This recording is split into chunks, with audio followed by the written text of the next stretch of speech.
રાજકોટમાં TRP game ઝોનમાં થયેલા અગ્નિકાંડમાં કેટલાય પરિવારના માળા વિખાઈ ગયા છે. આવતીકાલે ઘટનાને 1 મહિનો પૂર્ણ થશે ત્યારે કોંગ્રેસ દ્વારા બંધનું એલાન કરવામાં આવ્યું છે. ટીઆરપી ગેમ ઝોનના અગ્નિકાંડમાં જે પણ પરિવારે પોતાનું સ્વજન ગુમાવ્યું છે તે ન્યાયની માંગ કરી રહ્યું છે. સરકારની કામગીરી પર સવાલ ઉઠાવી રહ્યું છે.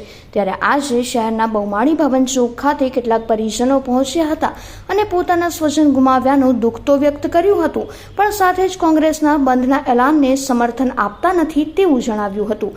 તેઓએ વધુમાં તેમ પણ કહ્યું હતું કે અમે કોઈ રાજકીય રીતે જોડાવા નથી માંગતા. કોંગ્રેસ તેની રીતે બંધનું એલાન આપે છે તે સારું કહેવાય, પણ અમે તેને સમર્થન આપતા નથી.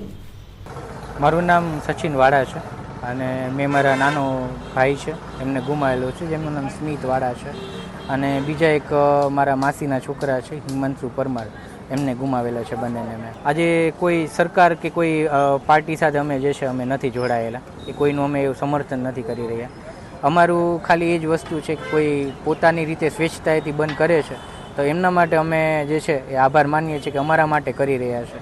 બાકી કોઈ એવી રીતે અમે નથી જોઈ રહ્યા. સરકારની તપાસ પર કેટલો ભરોસો અત્યારે અધિકારીનું એમનું થઈ છે, બધી કાર્યવાહી પદાધિકારીઓ સામે નથી, એના વિશે શું કહેશો? આજે એ વસ્તુ જે છે એ સંતોષકારક નથી. આજે જે લોકોના નામ આમની અંદર આવી રહ્યા છે એ લોકોના જે છે હોદ્દા બહુ ઊંચા હતા અને જેમની સામે આજે સરકાર હજી કડક રીતે જે છે કાર્યવાહી કરી શકે છે. આજે આ વસ્તુને 1 મહિનો થવા આવેલો છે છતાંય કોઈ સંતોષકારક એવો જવાબ જે છે એ અમને નથી મળેલો.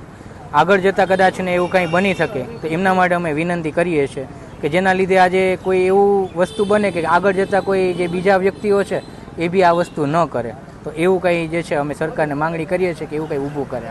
કોંગ્રેસ દ્વારા તમારા માટે ન્યાયની લડત ચલાવવામાં આવી રહી છે, તમારું સમર્થન આમાં છે? મેં તમને કીધું એ રીતે કે અમે કોઈ પાર્ટી સાથે સમર્થન એવું કાંઈ અમે નથી જોડાયેલા, પણ હા જે લોકો પોતાના સ્વેચ્છતાએથી કરે છે એ લોકો માટે અમે આભાર જે છે વ્યક્ત કરી રહ્યા છીએ. એટલે આવતીકાલે તમે તમારા દ્વારા કોઈ બંધ પાડો? ના, અમે કોઈને જો આજે અમારા તરફથી અમે કોઈને નથી કીધેલું કે અમે કોઈને એવી રીતે નથી ઓલું કરેલું. લોકો જે પોતાની રીતે કરે છે એના માટે જે છે પોતે સ્વેચ્છતાથી અમારા માટે કરી રહ્યા છે, તો એ વસ્તુ માટે અમે જેમનો કદાચ ફોન આવેલો હોય તો એમના માટે અમે આભાર માનેલો છે.